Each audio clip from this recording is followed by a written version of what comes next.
All right. Good morning, everybody. It's my great pleasure to be with you today, and I hope everybody is enjoying a beautiful morning. Thank you for your introduction.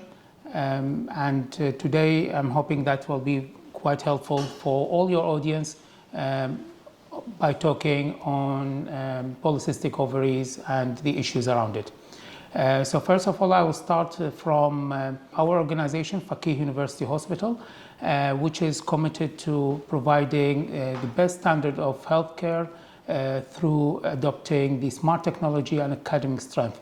We are relying on a long heritage and experience of more than 4 decades. That's coming from our renowned group based in Saudi Arabia.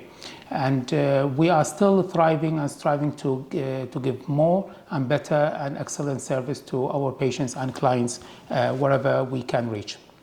If we see our organization or hospital, we can see the variety of services we provide.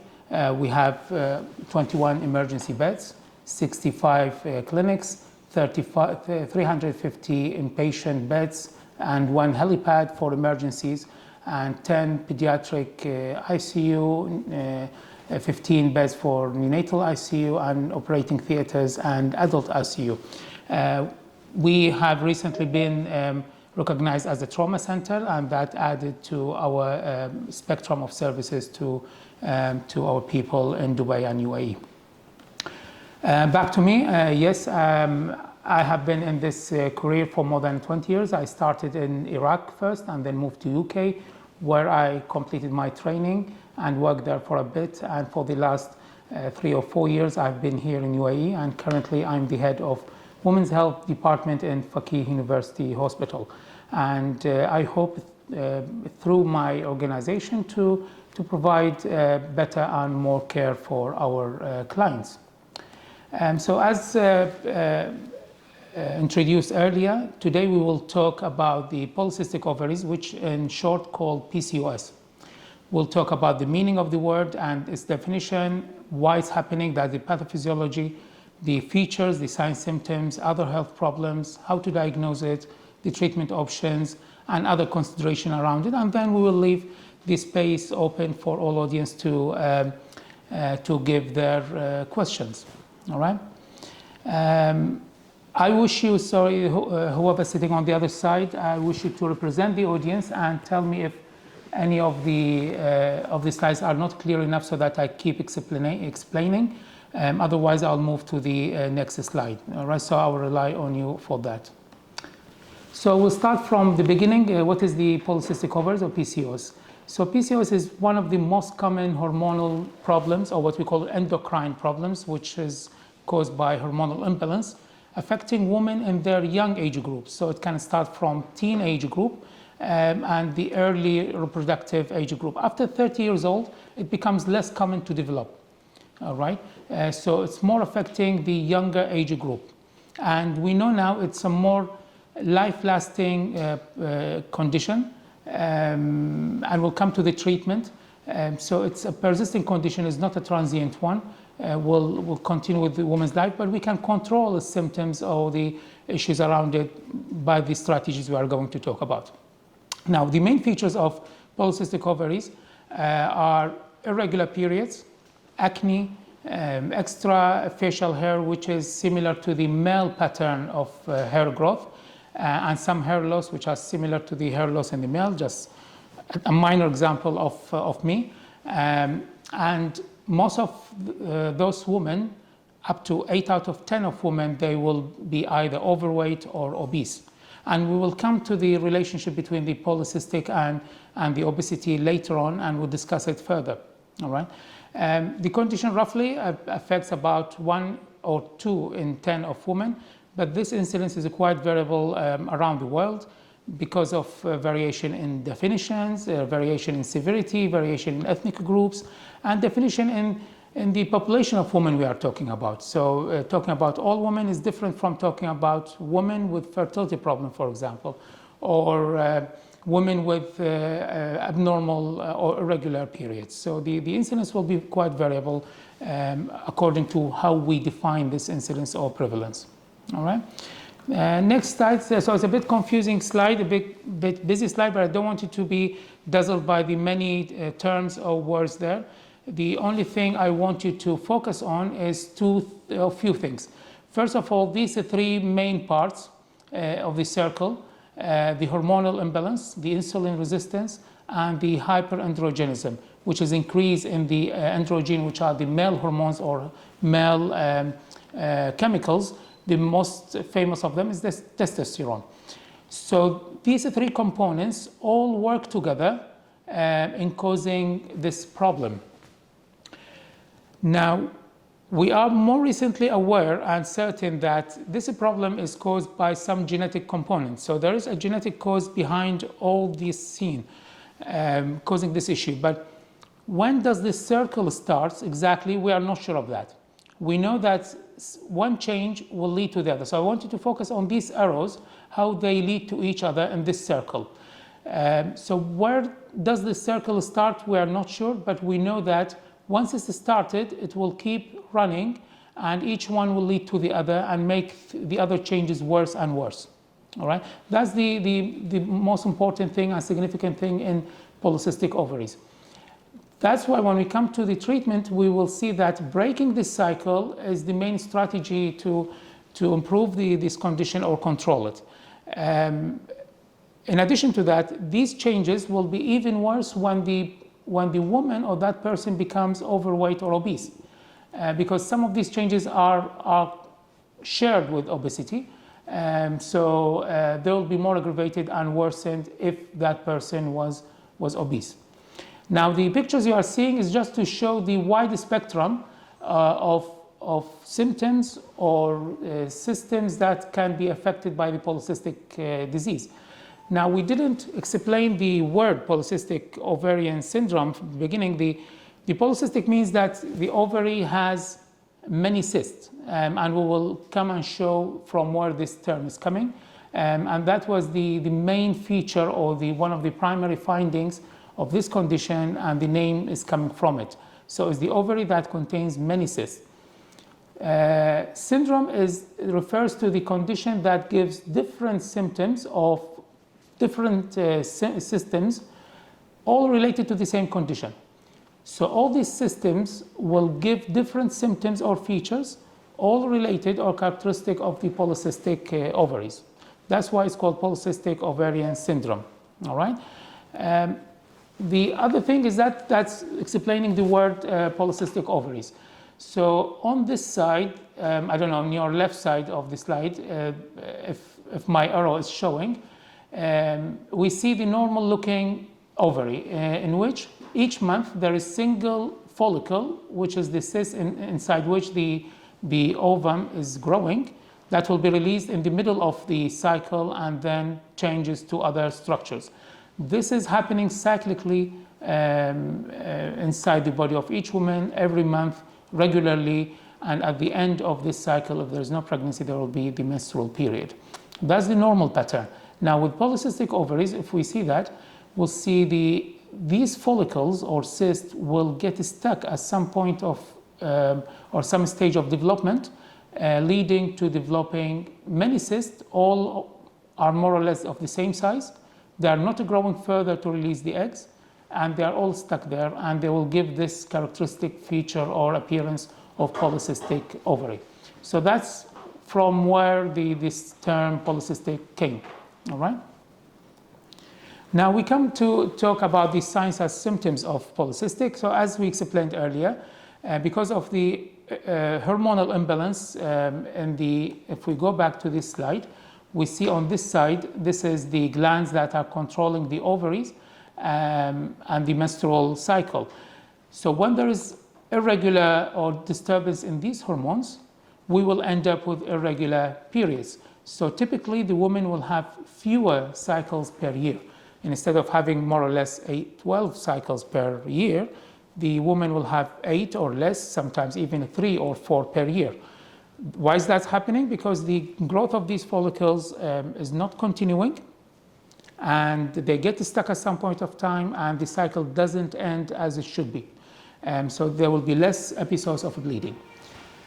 Also, because of the increasing back to that slide, increasing of the male hormones, testosterone, we will see the growth of dark hair, dark and thick hair in the parts which are characteristic to the males, because the female body will take some features from the male because of these hormones.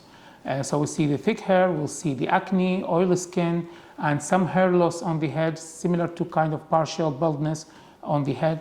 All these are male-like features because of the increasing titers or levels of the male hormones or chemicals.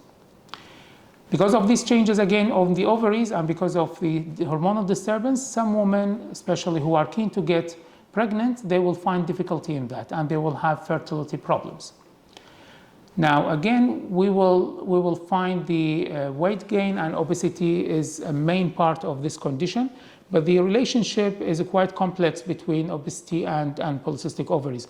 And I hope we'll speak more in depth about it later on, but we may say that, as mentioned earlier, up to 8 out of 10 of women, they will be either overweight or obese. And when the woman is obese, these changes will be more aggravated and worsened. All right. So that's the other point. Now this is in simple picture. We'll see the typical shape of a person with polycystic ovaries. Exactly the same list we had before. So hair loss, hirsutism, which is the growth of male-like hair in different parts of the body. Some pelvic pain because of these hormonal changes and the changes in the menstrual cycle. Being overweight, which is closely related and associated with polycystic ovaries. The increased levels of the androgen or the male-like hormones. Difficulty in getting pregnant, irregular periods, and having the acne and oily skin. So that's more or less the typical figure of a person with polycystic ovaries. Now, the problem of polycystic ovaries doesn't stop here only at the hormonal side, irregular periods or fertility. But as we saw earlier, and I'll go back to the same slide that we discussed, it can affect the insulin levels and the different metabolic pathways in the body, which are controlling the blood sugars, controlling the fat and lipids or the fat in the body. All these will have significant health risks or implications on the other systems. So those patients or those people will have more chance or risk to develop diabetes, either with a pregnancy or without pregnancy. And they will also have high levels of cholesterol or lipids. They will have sleep apnea, which is difficulty in breathing during sleeping, which will cause snoring and interrupted sleeping, which can also aggravate the same problems. There will be metabolic syndrome or heart problems that will affect the heart and the vascular system, ending with heart problems. There will be more risk of having a cancer of the lining of the womb because of the hormonal changes and because of increased level of what we call the estrogen hormone, which is the female hormone. All these will make the lining of the womb thicker and increasing the risk for developing cancer. Also, there will be fatty liver. And all these changes which are affecting different parts of the body and affecting the outer shape of the body will also end up with psychological problems like depression, anxiety, eating disorders, less interest in sex, and impaired quality of life. So we can see the features of or the problems of polycystic ovaries are widespread, affecting different parts of the body. That's why the term syndrome came or added, because there are different symptoms, not directly related to each other, but they're all connected to the same problem lying behind all these symptoms. All right? And that's why the polycystic ovary is a very significant issue that we need to address. We need to diagnose early. We need to make the woman or community aware of it so that we can control it, improve it, and prevent all these health risks to happen in the future. All right? I hope so far everything is clear and easy to understand. Otherwise, please feel free to stop me in case there is anything that needs more explanation. All right. Now, how to diagnose the polycystic? Again, we went through the symptoms. So through these symptoms, we will have the diagnosis. There are different definitions or criteria for the diagnosis to be made, but the most common of these is what we call the Rotterdam criteria, which was suggested in one of the meetings around 2003, and this is more or less the widespread definition or the mostly common definition that's agreed worldwide, but there are still other criteria, other definitions for it. So what we need for this definition to make the diagnosis, we need two features of these 3 points. So we either have irregular, prolonged, infrequent cycles caused by difficulty in ovulation. We need evidence of raised levels of male-like hormones or chemicals, either by the features which we mentioned earlier, the acne, oily skin, or hirsutism, or by the blood test, which will show us increased levels of these hormones. And we need to see the feature of that polycystic ovary on pelvic ultrasound. And this is the picture that we may see on ultrasound scan. There are certain criteria for that. So we see the ovary is a bit increased in size, and we can see the cyst all around it on the periphery, outer side, and they're all more or less the same size. They're not variable. They are not growing more than that. We give it a name, pearl string shape. It's like a string of pearls, and it's a quite characteristic for the polycystic ovaries. So any two features of these 3 is enough for us to call it polycystic ovarian syndrome. Now, many times, and that's one of the confusion that can happen or the myths that we may face, many women or some number of women, they have polycystic ovaries on the pelvic ultrasound, but they're perfectly normal. Their cycles, their fertility, they are not having any raised levels of male-like hormones or features of that. It's only the appearance of their ovaries on the ultrasound scan looking like polycystic. So this is not enough for making the diagnosis. We cannot call those patients that you are having polycystic ovarian syndrome. It's only the shape or appearance of the ovary looking like that, but they don't have the problem. All right? So we need at least 2 of 3. Now, the last condition to make that diagnosis, we need to make sure there is no other cause for these problems of irregular periods or raised levels of the male-like hormones. If there are other conditions causing these problems, then it's difficult to call it polycystic ovaries. So, for example, thyroid problems, they can cause irregular periods. Some tumors, they can release the male-like hormones and can cause the same symptoms of male-like patterns. Problems of what we call the adrenal gland, which lies over the kidneys, can cause similar picture. So if we have any of these conditions, it's not a polycystic ovarian syndrome. It's a different thing. So we need also to rule out the possibility of having a different problem before we label that person with polycystic ovarian syndrome. Again, I hope this is clear and we don't need to explain it further. All right? So that's how we make the diagnosis. Now, the treatment options, the cornerstone of improving or beating or controlling the polycystic ovarian syndrome is lifestyle changes. And what we mean by that is implementing healthy diet, regular exercising, stress management, so that we can control the weight. Why is that? Again, as we mentioned earlier, the body weight is quite closely related to the changes of polycystic ovaries. However, obesity or overweight is not enough to develop the polycystic. We need that genetic readiness or predisposition to develop the polycystic. But the obesity makes it easier for the polycystic changes of the person with polycystic liability or readiness to show her symptoms or to make these symptoms even worse. So the body weight is quite important. Also, the many changes that are happening in polycystic ovaries are also happening in obesity. So if we stop them and making the changes in our polycystic ovaries worse, So if we can control these changes, then we can improve the symptoms of polycystic ovaries, we can improve it, we can control it, and reduce the health risks which can happen in the future, which we mentioned earlier, like diabetes, heart diseases, strokes, cancer of the lining of the womb, and other stuff. So lifestyle changes is the most important thing. And if we spend all our time to repeat that until the end of the day, it won't be enough to emphasize it. The cornerstone for that is for all treatment.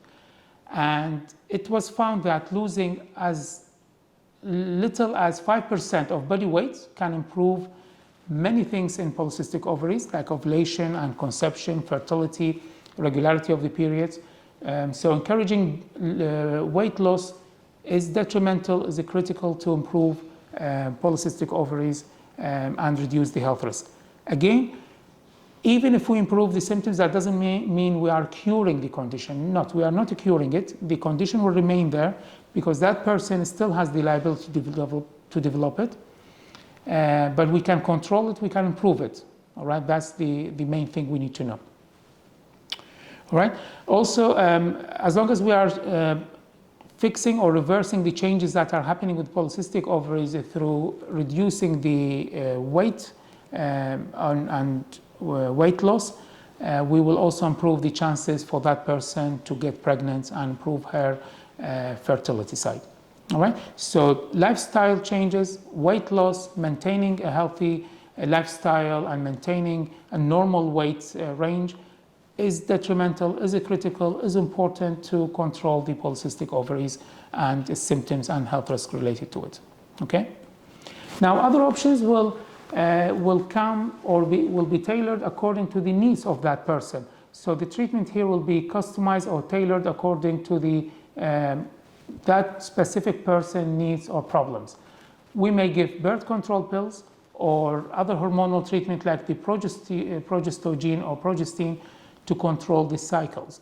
We may give the anti-androgens medications, which either come separate or combined with the birth control pills to improve the acne and the hirsutism or other male-like changes. We can also give the insulin sensitizing drugs, and the most famous of these medications is the metformin or the glucophage, which is classically given to patients with diabetes to stop the insulin resistance problem. And again, cutting the cycle at some point of stage to stop the development of other problems. So giving the insulin sensitizing drugs can help with that. Other treatment options like local treatments for acne or hirsutism also can be useful to treat these symptoms. So again, not all the list will be given to all patients. It depends on each person and what kind of needs that person needs. All right, and we decide these treatment options. Other treatment options, again, if we have a fertility problem, then first we need to assess the entire fertility potential or issue for that couple, not only the person, because we still need to look at the male side. We need to look at the other elements of fertility. And then if the problem is only the ovulation, which is due to the polycystic ovaries, then we can discuss ovulation induction, or we may go to IVF, which is the assisted reproductive technique. Surgery is used to be done more commonly in the past. Now its role is very limited, only for few kind of patients. So we used to do what you call the ovarian drilling, which is kind of electrosurgery to the ovary, and that's believed to reverse the hormonal changes that's happening in the ovary. Again, it's not practiced as common as we used to do in the past. All right, but we just mention it because we may hear about it, we may see it in some places, or we read about it. All right. Now, more consideration is to look at that person with polycystic ovaries holistically and to cover the entire aspect of life needs and life issues which are caused or deranged by the polycystic ovaries. So we need to look at the emotional well-being, the mental health, the long-term health care. We will need to involve our colleagues from the internal medicine, endocrinology, the hormonal system doctors to monitor or control the health risks that we mentioned earlier. So all these things will need to be looked at by the other specialties. We need to possibly send the person to a dietitian to control the weight, and we go to the cardiology, we go to the internal medicine. All those people are important to look at the long-term health risks. So it's a multidisciplinary problem that needs a multidisciplinary team to cover all the aspects of this issue. And also there are many supported network and groups worldwide. This will give emotional and psychological support to the people who are affected with this condition, and will give them knowledge. Again, knowledge is quite important. Knowledge of the symptoms and the need to address these symptoms and to seek medical advice to make an early diagnosis is quite critical, so that we can start the treatment options or strategies early enough before the patients start developing any of these health issues. So awareness is quite important. And one of the problems which are happening in polycystic ovaries patients is the social stigma that they get because of the body image and obesity. So they will be withdrawn or they will be retracted from. It's the same study we went to. It's targeting the lifestyle. So by advocating the healthy food, cutting down the total amount of calorie intake, or advising a well-balanced and nutritional and healthy diet, like, for example, advocating the whole grain and whole meal foods and alternatives like brown pasta, rice, bread, which are called the low glycemic index food, which can maintain a kind of a fixed or constant level of sugars, and to avoid the sugary diet or drinks or caffeine, which can cause abrupt rises of sugar. All these can maintain the weight and encourage weight loss. Also, advocating the fiber diet like vegetables, fruits, protein, and other stuff.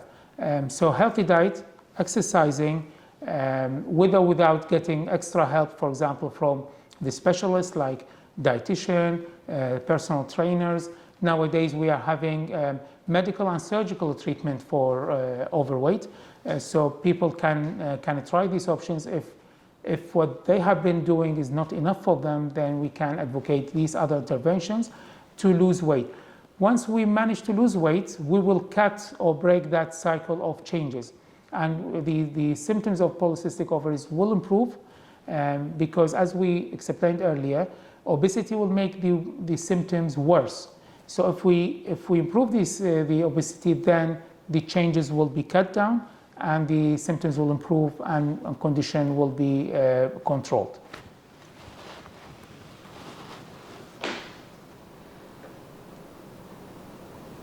Does anyone Okay, what if a person has thalassemia and is not getting a period at all when at ultrasound, and is not getting a period at all when she goes to the doctors, and they keep prescribing her medication which do not help her PCOS or give a period except Provera. However, the doctors do not recommend long-term prescription. So the only thing I would say, either you raise these issues or points to your doctor, just in case possibly the doctor either missing these points or possibly he doesn't feel you are concerned with these sites. So you need to raise these issues or these points, and that's the point of, or that's the aim of this presentation, is to raise the awareness. And the more you know, and the more you ask your doctor about these aspects, then possibly he can discuss these points further with you and can prescribe you the medication you would need for that. I would say if still you are not getting enough help, then I may recommend that you seek a second opinion to get a different kind of help. I hope this is helpful for you. All right, I had a few cysts in my young days. Now I am 44 and had ultrasound done last month, and the doctor said there are no cysts. Does this mean that I'm clear of polycystic? However, I have unwanted. So again, as we mentioned in one of the slides, we need two features of three.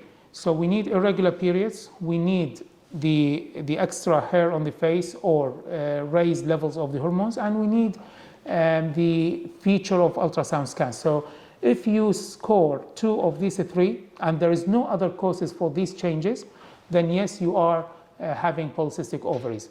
But if you are not scoring enough, then no, you are not. You are just having features which are common or shared with the polycystic ovaries, but you're not having the condition itself. Also, again, as we mentioned, is the condition affects more the people on the younger age group, so teenagers up to 20 or 30 years old. Beyond that, it will be less likely that you start the condition at later age. So from what you are saying, I would say possibly you're not having it, but still, if you like, you seek a proper medical advice so that your symptoms or these changes are all assessed thoroughly and accurately so that we can give you a more accurate advice regarding that.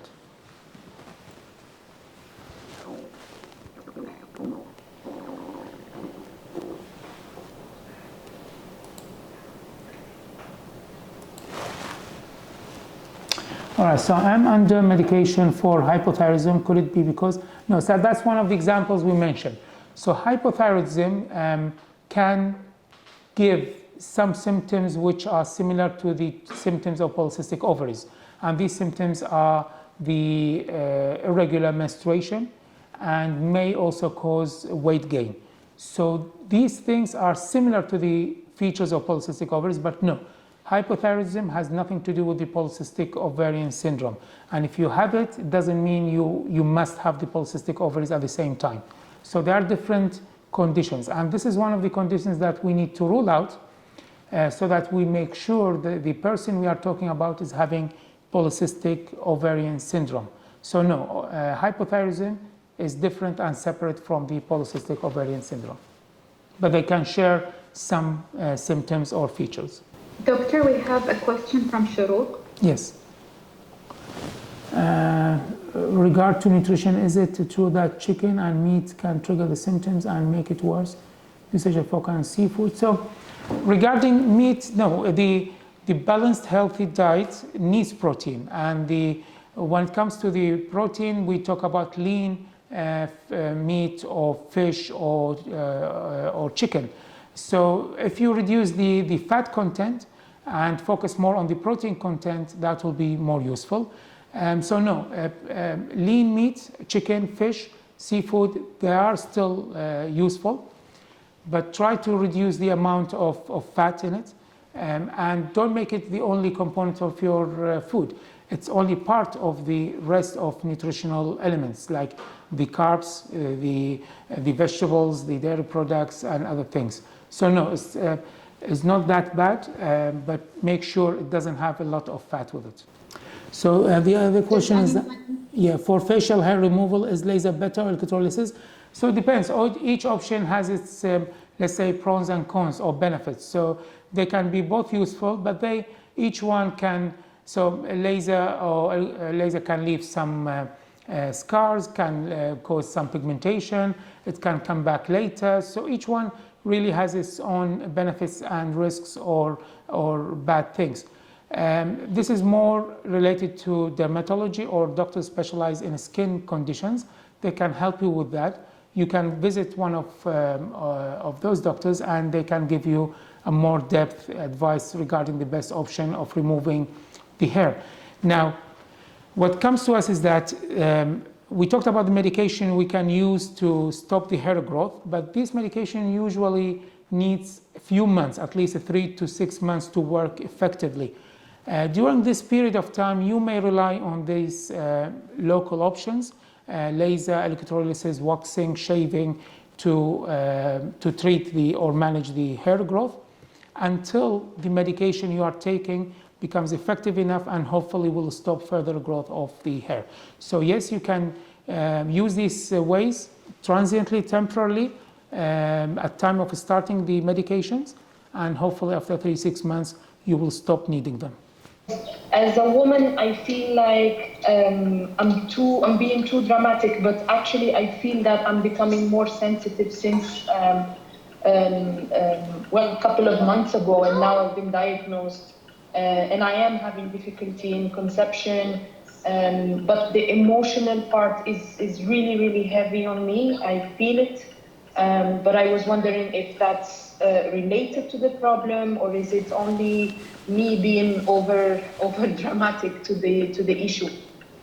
No, don't worry. It's not being dramatic. The mood changes or the effect on the mood or quality of life is first part of the problem and is a consequence of the problem, especially because part of this problem is an image issue.